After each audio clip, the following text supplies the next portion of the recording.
Chapter 3. Nehemiah, a man of preparation. Nehemiah 2, 4-5. Then the king said unto me, For what dost thou make request? So I prayed to the God of heaven. And I said unto the king, If it please the king, and if thy servant have found favor in thy sight, that thou wouldest send me unto Judah, unto the city of my father's sepulchres, that I may build it. God is all-powerful and capable of changing our circumstances in a moment's time, as we have just seen illustrated by the events recorded in Nehemiah 2, 1-8. When we choose to yield to Him in life and accept His timetable, He is able to work mightily in and through our lives.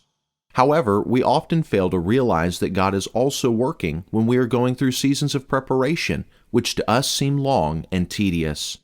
These times of preparation, though not enjoyable, are essential in helping us to accomplish the work that God has for us to do in life. With this in mind, we will consider how Nehemiah was a man whom God specifically prepared for the work He had in store for him. The importance of preparation. In life, the amount of preparation that precedes our endeavors often determines how successful those endeavors become. It has been said that greatness is not found in the performance of a task, but in the preparation for the task. Many people become excited when a project begins to take shape and when tangible results are seen as things come together, but few are willing to share the same excitement over the work of preparation that must be done in advance. However, it is often the unseen and overlooked details of preparation that ensure the project's ultimate and lasting success. For example, in construction, the excavation work and the pouring of the foundation often require the most time to accomplish. When compared to the framing and roofing, which usually can be done in a day or two, the site work and foundation preparation take considerably longer to complete with fewer visible results. However, any seasoned builder will tell you that the foundation work, though often unseen, is the most important part of the structure, for if it is not done correctly, it will create problems in every other area of the building moving forward. With this in mind, we should take note of the many ways in which Nehemiah prepared himself for the work which God had for him to accomplish. Nehemiah knew what it meant to build below the baseline. Long before Nehemiah had ever led the Jews in clearing the rubble or rebuilding the wall, he had already begun laying a spiritual foundation upon which the Lord could build. Even while he was still serving as the Persian king's cupbearer in Shushan, he was allowing the Lord to prepare him for the work that would soon take place in Jerusalem. The importance of spiritual preparation. As we have seen in the previous chapter, Nehemiah's first form of preparation was spiritual. Certainly, this is above all else the most important area of preparation when we seek to do a work for the Lord. From reading the law and the prophets, Nehemiah would have known that the arm of flesh will fail us every time, but that the Lord never fails. Jeremiah 17:5 says, Thus saith the Lord, Cursed be the man that trusteth in man, and maketh flesh his arm. Deuteronomy 31:8 tells us that the Lord, He it is that doth go before thee. He will be with thee, He will not fail thee, neither forsake thee. Fear not, neither be dismayed. No doubt these and other passages of Old Testament Scripture that were available to him gave Nehemiah the strength he needed as he sought the Lord's will regarding the condition of his people and the future of his homeland. Nehemiah's spiritual preparation, as we have seen, involved 4 months of intense prayer to the Lord for his people, accompanied by seasons of fasting. As Nehemiah continually yielded his heart to the Lord in prayer, while also going about his duties in the Persian palace, the Lord began to work in ways that Nehemiah could never have imagined possible. As Nehemiah continually yielded his heart to the Lord in prayer, while going about his duties in the Persian palace, the Lord began to work in ways that Nehemiah could never have imagined possible. In Nehemiah 2:1-2, we are told that as Nehemiah served King Artaxerxes in his capacity as the king's cupbearer, his inwardly burdened heart began to show through outwardly. The king, who knew Nehemiah well, noticed the change in his demeanor and asked him in verse 2, Why is thy countenance sad, seeing thou art not sick? This is nothing else but sorrow of heart. The end of verse 2 tells us that Nehemiah was sore afraid, for he had never before been sad in the king's presence, an offense which Persian history informs us was often fatal to someone in the king's court in those days. However, knowing Nehemiah as we do from later accounts in the Scripture, I believe this fear was not as much for his own life as it was for the welfare of his people. Nehemiah had been praying and fasting for his people for several months, and now, suddenly, he was given an opportunity to bring their situation before the Persian monarch who had the temporal power to do something about it. The king's question no doubt surprised Nehemiah, and as he was put on the spot, he momentarily became fearful of whether or not to bring his petition before the king. Thankfully, he proceeded to do so. Displaying both courage and faith in God, Nehemiah addressed the king respectfully, but also directly and to the point. In Nehemiah 2:3, Nehemiah said unto the king, Let the king live forever. Why should not my countenance be sad, when the city, the palace of my father's sepulchres, lieth waste, and the gates thereof are consumed with fire? Those who were present in the court that day were most certainly taken aback by Nehemiah's concise reply to the king's question. To state that a people and land who were then under the rule of the Persian Empire were anything less than happy and content was a dangerous sentiment to express anywhere in the Persian court, let alone in direct conversation with the king.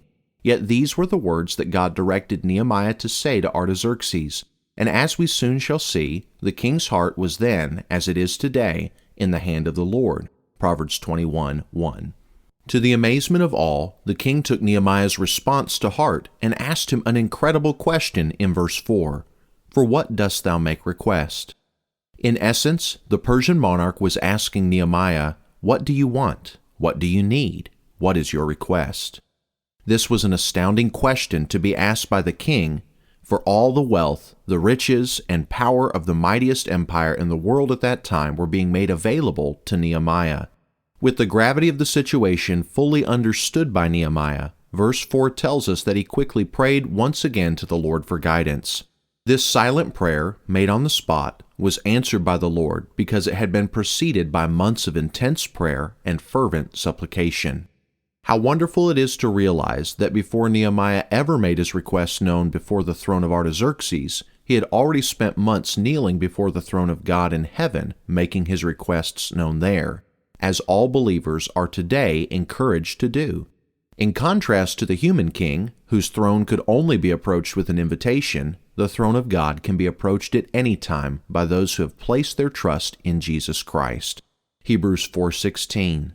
Let us therefore come boldly unto the throne of grace, that we may obtain mercy and find grace to help in time of need. Thankfully for the Jewish people in that day, there was a man whom God had placed in the Persian king's court who was spiritually prepared when the time came for the Lord to work on their behalf. But Nehemiah was also prepared in other ways as well.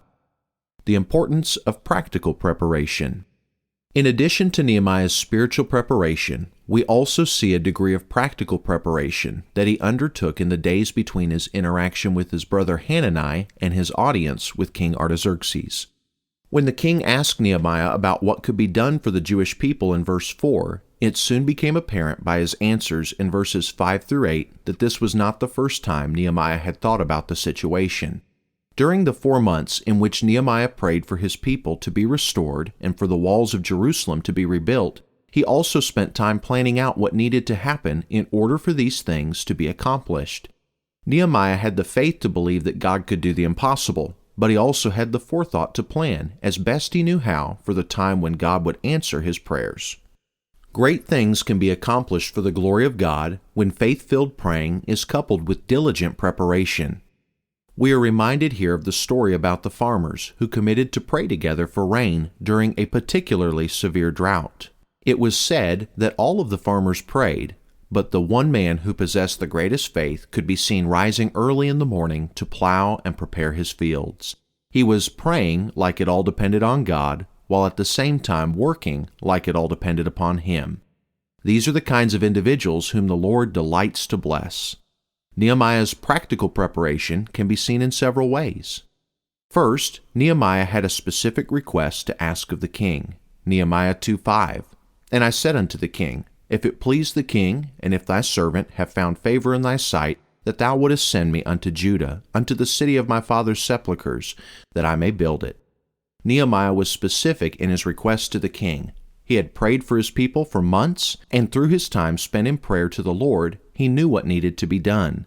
Therefore, he requested permission to return to Judea and rebuild the broken-down city of his forefathers. He was respectful, while at the same time forthright in his request to the king.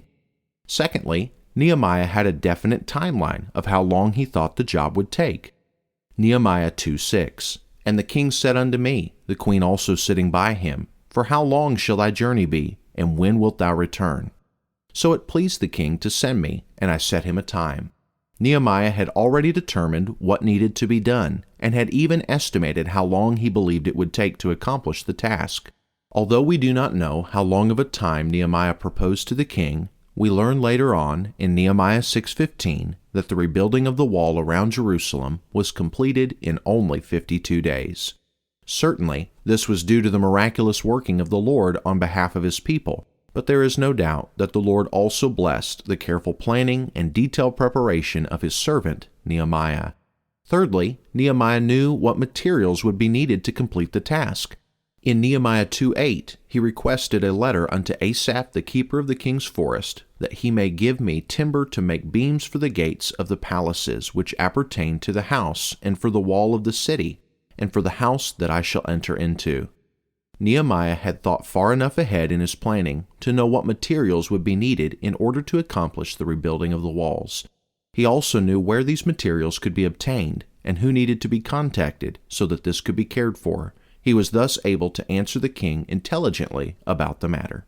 He asked for a letter from the king which he could present to Asaph, the king's chief forester, in order to secure the needed timbers for the gates of the city and for the beams of the palace and houses that would need to be constructed.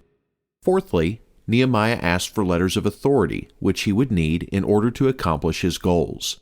Nehemiah 2:7, Moreover I said unto the king, If it please the king, let letters be given me to the governors beyond the river, that they may convey me over till I come into Judah. In addition to the letter for Asaph the king's forester, Nehemiah also wisely requested letters of authority from the king addressed to the governors beyond the river that would validate his right to lead the Jewish people in rebuilding their city.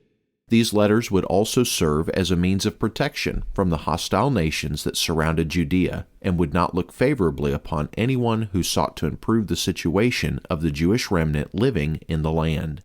Sadly, both then and today, there are those who hate God and actively seek to oppose God's people. Nehemiah's thorough preparation and forethought must have impressed the king and assured him that this was no wishful dream on Nehemiah's part, but rather it was something that was well thought out. For in verse 8 we learn that the king granted all of Nehemiah's requests. When Nehemiah saw that he had found favor with King Artaxerxes that day, he was quick to attribute this sudden change of events to the one he knew had brought it about.